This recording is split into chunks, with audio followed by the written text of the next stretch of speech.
மிஸ்கின் பேசுறது என்னன்னு கேட்டால் அருவருக்கு தகுந்த ஆபாச வார்த்தைகள்னு ஒன்று இருக்குது, அருவருப்பான ஆபாச வார்த்தைகள்னு ஒன்று இருக்குது. யதார்த்தமாக ஒன்று இங்கே யதார்த்தம் பதார்த்தத்துக்கெல்லாம் இங்கே ஈடு கிடையாது. யதார்த்தன்றது வந்து பார்த்தீங்கன்னா இப்போ நானும் கூட யதார்த்தமாக பண்ண சொல்லி இப்போ பிஸ்மி சொல்கிற மாதிரி செருப்பத்துக்கு வீச முடியுமா? பிஸ்மி சொல்கிறாரு செருப்பத்துக்கு நான் தானே செருப்பத்துக்கு அடிச்சிருப்பேன் உன் மேலேன்னு சொல்கிறாரு.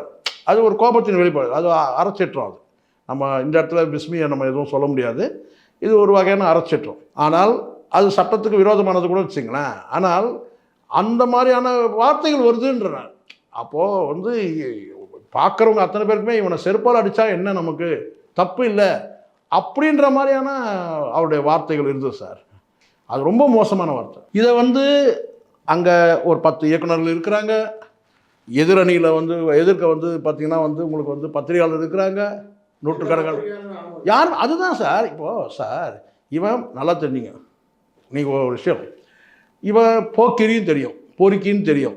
இவங்ககிட்ட நம்ம ஏதாவது பேசணும்னா அவன் அங்கேயே நம்மளை வந்து ஏன்னா அடிப்பானோ இல்லை நம்மளை திட்டுவானோ, இன்னும் வல்கராக நம்மளை பேச சொல்லி நமக்கு எதுக்குன்னு சொல்லி ஒதுங்கி போகிறான்.